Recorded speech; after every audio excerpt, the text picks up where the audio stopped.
Welcome to Pistons Jack Weekly, where I'll be recapping all the latest news and results for your Detroit Pistons using the 3-1-3 formula. On today's episode, we'll cover 3 likes, 1 dislike, and 3 things to keep an eye on for your Detroit Pistons. But first, let's do a general vibe check. We're now 2 weeks into the Detroit Pistons season, the first under JB Bickerstaff and Trajan Langdon. And Detroit sit 2-5. I think based on the schedule they have had, it's I'm encouraged, just slightly. It hasn't been without frustration. It hasn't been all positive vibes. It's kind of just been in the middle.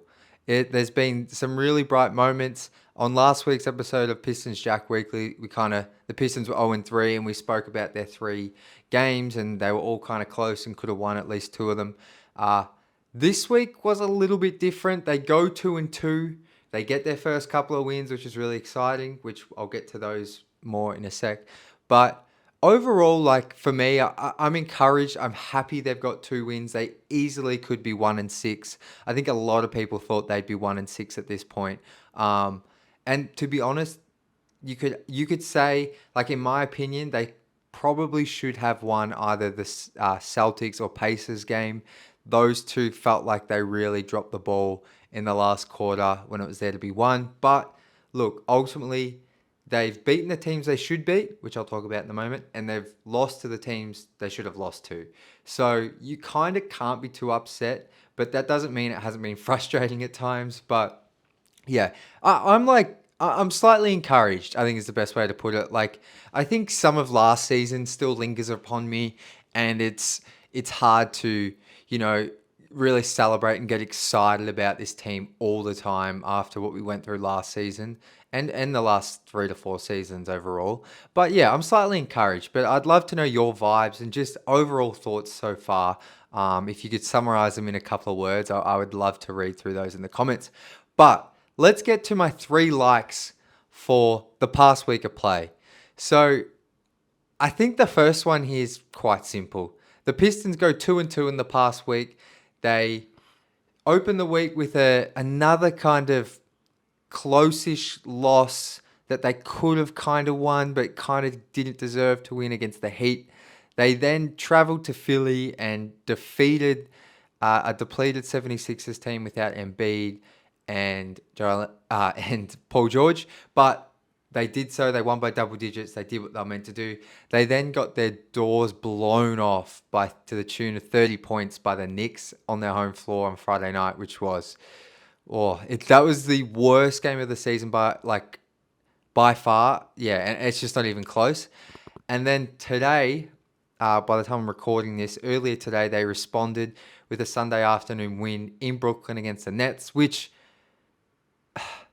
it's hard. That game, it's hard because the Nets have actually been okay. The Nets were 3-3 coming into that game, but there was definitely some frustrating moments. But now that I've had a few hours to think about the game and I've done my fan reacts and that kind of thing and spoken to some people, I think like the fact they won by double digits was just encouraging. Like, I don't think the Nets is going to be as bad as people think, at least before the trade deadline. Maybe post trade deadline, they really start to tank. But I think they have competent players like Cam Johnson, Cam Thomas, Nick Claxton, Ben Simmons, Dorian Finney-Smith. They're all competent rotation players at the least. And Cam Thomas was averaging 28. So, like, I did my game review on the Nets just before, so you can go watch that for some more in-depth thoughts. But, I think to beat the Nets and the 76ers on the road, I've said this now a few times. I think any road win this season is a plus. I don't care who they're playing. Like, they could be playing the Portland Trailblazers without half their starting lineup, and as long as they win, I'm good. I'm not as concerned, and maybe my expectations are too low these days. Tell me if they are, but as long as they get road wins, I actually don't care how they come. And I'm not even too phased about the process because I just think at this stage of the rebuild, with how much losing this team has done, I'm okay with them grinding out ugly games like tonight against the Nets that you might look back on and go, for the young guys, I'm not sure how much they really got out of that. But just I think the fact they're winning is huge because we've had plenty of morale victories on the road where, you know, against other teams where they come close against a good team and lose, and Cade might have 30, but ultimately, like, I just think the winning is at the utmost importance for all these young guys. So I'll take any road wins, like, truly. Um, so I think, like, look, the Knicks game was, I'm I said it at the time, like, you hope this has to be the outlier, but it's hard to give this team and some of these players that grace, knowing what we've been through the past 2 seasons. But today's game proved that the Knicks one might just be an outlier. The Knicks game might just be an outlier amongst another 6 games where the Pistons have been competitive and in them for at least 3/4 of the game and won 2 of them against some really top tier Eastern Conference opponents. So, uh, it's hard. It's hard to go past getting 2 wins out of 4 games being the biggest like for the week, even if it's quite the obvious one. I think just you have to take that, and as Pistons fans, we'll take what we can get. My second like for the week was Tobias and Tim Hardaway Jr. starting to figure things out. So in the past week, these numbers might not jump off the page to you, but I thought Tobias and Tim Hardaway Jr. played really well in 3 out of the 4 games. Tobias averaged for the past week 14 points, just under 10 rebounds, 3 assists, and he's starting to shoot the ball better. And then in the last 3 games in particular, he's had in the 2 wins, he had 18 points and 14 rebounds against Philadelphia, and then today against the Nets, he had 18, I think, 5 rebounds, 6 assists. So he's starting to figure it out a bit better. He's starting to find a bit better flow within the offense. They're going to him now in the post, but he looks more aggressive in the post. Like today against the Nets, he exploited some mismatches and had a really key 3 or 4 minutes to close the 3rd quarter and really help the Pistons build on that lead. So I think Tobias is just starting to settle in a little bit, and I think we're going to start to see a more consistent version of him, not the version of him that doesn't score for a whole half or is non-existent. He's not going to be a guy that gives you, 7 to 8 points every quarter and finishes with 30. Like, I think he's more a guy that's going to pop up for 2 out of 4 quarters and be really, really good, and then you might, at times wish you got more of him, but I think overall he's looking better. He's looking more confident and in more of a flow with his teammates. Tim Hardaway Jr., 15 points this week, 50% shooting from deep on 7 3-point attempts. Like, that is insane shooting. It feels like he misses the open ones and hits the side steps or contested ones, but at the end of the day, I don't really care as long as if he's shooting it that good. I don't care what they look like. I thought today against the Nets, he had some really key plays. I thought in Philadelphia, I think him and Tobias combined for 18 of the Pistons, 20 points in the 4th to really help cement that victory. And I think even against Miami, which the Pistons lost, but I think he had 20 in that game as well and shot the ball really well. So I think he's exceeding what we expected. And if you go look at Quentin Grimes' numbers, I think you'll be quite surprised to see how much better Tim Hardaway Jr. seems to be playing. I know TH doesn't give you much defensively, but if he's giving you this on offense, I mean, there's not much more you can ask for from a veteran. And it's easy to forget. I think the Pistons actually got some picks back in that trade as well, some second rounders. So, I think I was a little bit critical of that trade, and like I really liked Quentin Grimes, but so far Trajan seems to be proven right with his trade. My third like for the week is JB Bickerstaff. Now, the Pistons, like I said, their record's 2-5. I looked up their offensive rating. They're ranked like 22nd. Defensively, I think they're 17th in the league. They're kind of not really blowing, they're not like a top tier team in any category, but I think overall, like the fact they've been in 6 of their 7 games is a huge tick. But I kind of just want to talk about JB's passion and emotion. Like, I love it. Like, he is so bought in. I love the way he talks to his players, whether it's pre-game before the tip, whether the way he talks about them after the game. He just seems to really care. And, I think that's something we probably haven't seen in the previous coach. Not Dwayne Casey. I'm talking about Monty. Just there wasn't that buy-in from the jump. And, whilst it should be probably a prerequisite if you want to be a head coach in the NBA to be bought in and care and have that passion and emotion, like JB I think he's really endearing himself to the fan base. And there was one thing in particular tonight which I loved. And you know what? Like, the players ultimately win the game on the court, but I thought this moment in the game turned it for the Pistons and was a huge driver for them winning it. And it was around the 7 minute mark of the third quarter. Bit of a dangerous time for the Pistons. They were down 6. Dennis Schroeder drove to the elbow, clearly pushes off Tim Hardaway Jr., and then rises up and knocks down a kind of mid-range jumper to put the Nets up 8. And JB was furious. Like, I posted the clips on my Twitter and Instagram, so you can go look at them. But he was jawing at the ref. He followed the ref. He kept yelling at him. I don't know how he didn't get a tech, but Cade came over and Luke Walton and kind of pulled him away to settle him down. And he kept going. He kept going. Like, he was fired up. And from that moment, so the Pistons were down 8 points with 7 minutes to go. From that moment, the Pistons went on a 14-4 run, took the lead to close the third, and never looked back and won by 12. So they were a bit flat emotionally and energy-wise before that. Like, they had some moments, but you know what? Like, I truly think that was a key point in the game where the game could have got away from them. Down 8, the Nets only have to hit a 3. It's double digits. You never know what can happen there on the road. The Pistons can lose their confidence. But instead it goes the opposite way after JB fires them up. And yeah, I'm really enjoying the experience. Like, you go watch his press conferences, I swear he's lost his voice in half of them. Like, he's out there working. He's on the officials. He's even getting some challenges right. Like, I think in Miami, he went 2 for 2 on challenges, which I know Pistons fans aren't used to that happening after what we saw last year. But yeah, JB Bickerstaff is my big like, my third and final like for the week.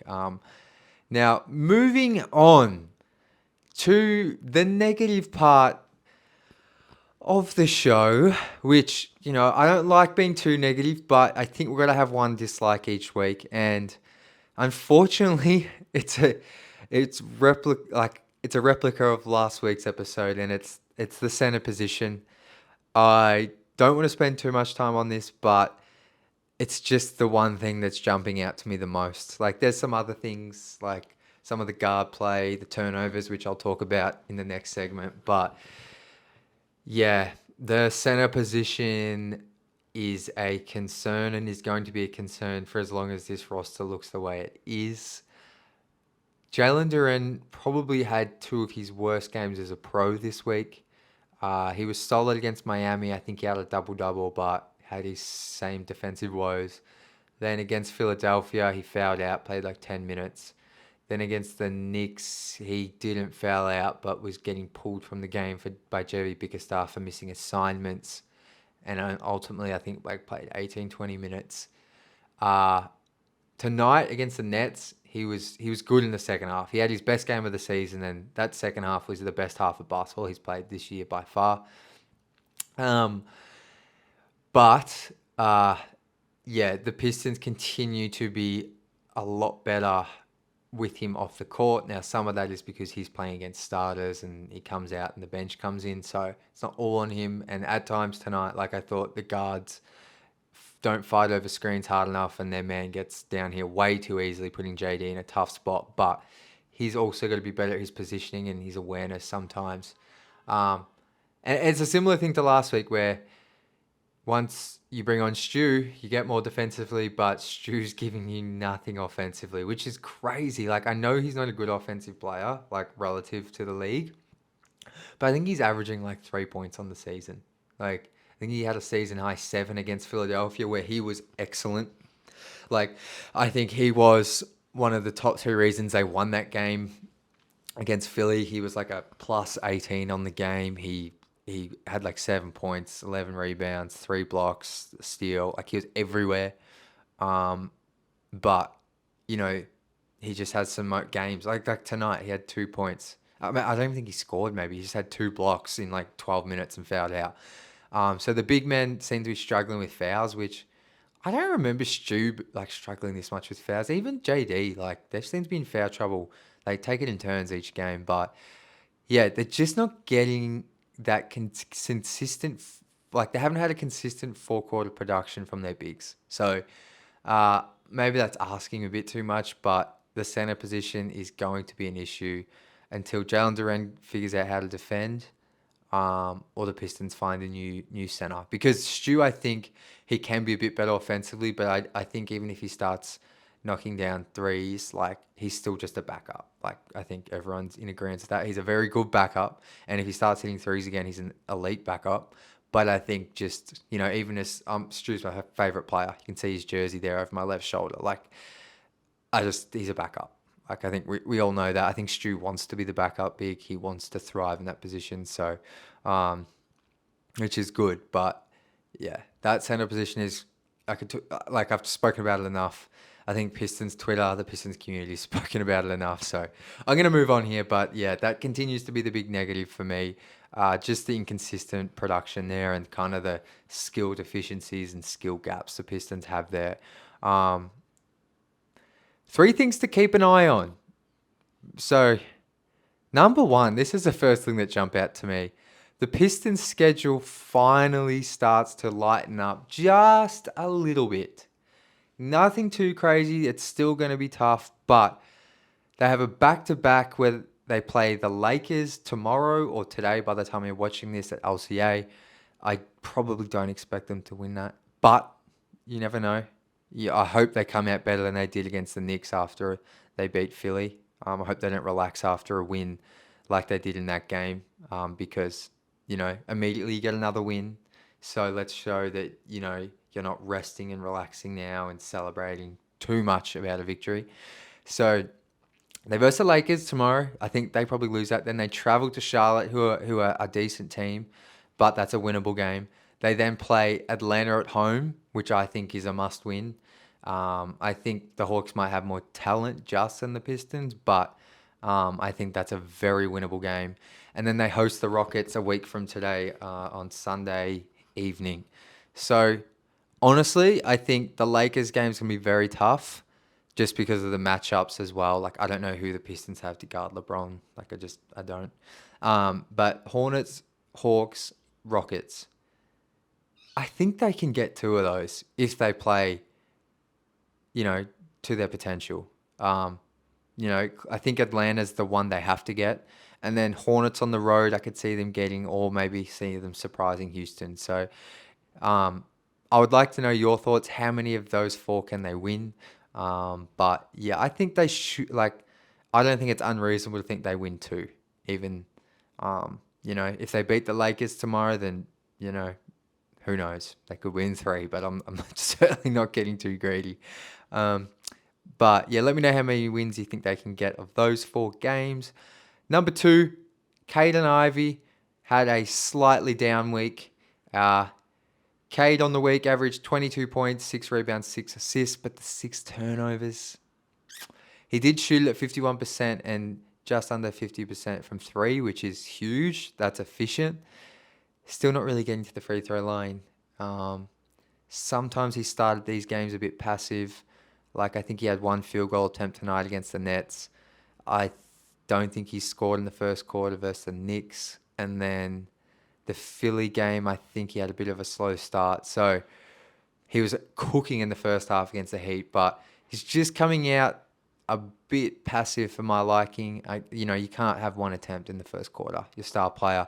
And Cade needs to be more aggressive, but also JB needs to help run some sets for Cade to get him open, get him some open looks, and get him firing. Because whilst he is a playmaker and does enjoy passing, like, you need him coming out on the road and quietening the crowd and getting some buckets to get him going. But yeah, just one to keep an eye on. Turnovers still too high. Like, I think I've done that many shows now. I don't know where I've said it, but I think for Cade, with the amount of usage she has, I think you should probably expect 4 turnovers a game. Like, it's just how it works, just the numbers. But 5's like, okay, and then anything over 5's way too many. So he's got to work on that. He struggled with his start of last season, so hopefully he can rein that in like he did last year. Jaden Ivey this week at 17 points, 4 rebounds, 3 assists, 4 turnovers, 40% from the field. But he did continue to show an improved stroke from deep, knocking down 40%. I thought he was excellent in the Philly game. I think he had 22 points in that one, shot the ball well. I thought he was the best player on the court for the Pistons. But a bit up and down in the other games. The Knicks game was, for most, I think was a bit of a write-off, like hard to assess a game. Like Ivy definitely could have contributed to helping the team win and not being so bad, but I think overall it's hard to take a heat from that game. But good first half, I thought, against tonight against the Nets, but then not too much in the second half. And JB went to Beasley down the stretch, which I thought was fine to make that decision. So I'd like to see him get back around that 20 points. Just cut the turnovers down, like 17, 14, and 3, and 40% from 3 is actually like really solid for Jaden in that role, especially if Tobias and the other vets are scoring more like they did this week. But 4 turnovers and 40% field goal, turnovers need to drop 1 or 2, and then field goal needs to get to around 45, I think. But the counting stats aren't too bad. I think he had a steal a game as well. The final thing to monitor, and this was a piece of news that kind of came out in the past few days, was supposedly or reportedly from Ramona Shelburne of ESPN. Trajan Langdon and the Pistons did actually go after Tyus Jones to be their backup point guard over the summer, but Jones declined the Pistons and some other teams. It was reported all the way back when he signed with the Suns that he wanted a starting role, and that's why he took way less money to go to the Suns, and I think he's on a vet minimum. But, I think it's interesting to hear that Trajan was trying to fill that need. That's what I take from this piece of news, because I don't think we knew that before. We all wanted the Pistons to go after Tyus, but I don't think there was any reporting about them going after him. So I think that shows that maybe Trajan is looking to fill that backup point guard position, because I've spoken about how I had a theory that maybe he's not, because he knows it's they want Cade and Ivy to play all those minutes or bulk of them. They're like staggering them all together, but it's still another ball handler would be extremely nice for this team. But maybe Trajan's going to look to fill that position. I've spoken heaps about Markelle Fultz, but maybe Fultz doesn't want to come to the Pistons as a backup, because that could hurt his long-term value if it doesn't go the way he likes. So, yeah, interesting. I don't know who. Maybe there's a trade, in a few months, not probably anytime soon, but just interesting to hear the Pistons did go after him and have looked to fill that need at the backup point guard position. But yeah, guys, that's probably going to do it for today's show. It's a bit of a strange week. Like 2-2, I'm stoked. I'm happy. I think that's a great result. I think to be 2-5, like I said, we're ticking just above where I thought we might be. Plenty to improve upon. The Pistons have been a bit of a grind to watch at times, but I think maybe that's part of just the new pieces meshing, players trying to figure out how to win, and the turnovers, it can just be very frustrating at times. But look, anytime we're up here discussing a couple of wins, to be honest, I'll be happy. Let me know your thoughts, your 3 likes, your 1 dislike, your 3 things to monitor. I'd love to hear them all. But yeah, until next week, we'll be back for another episode of Pistons Weekly. Thanks so much for watching. Please like, subscribe. Any love, support you could show, I would greatly appreciate it. But yeah, until next week, as always, go Pistons.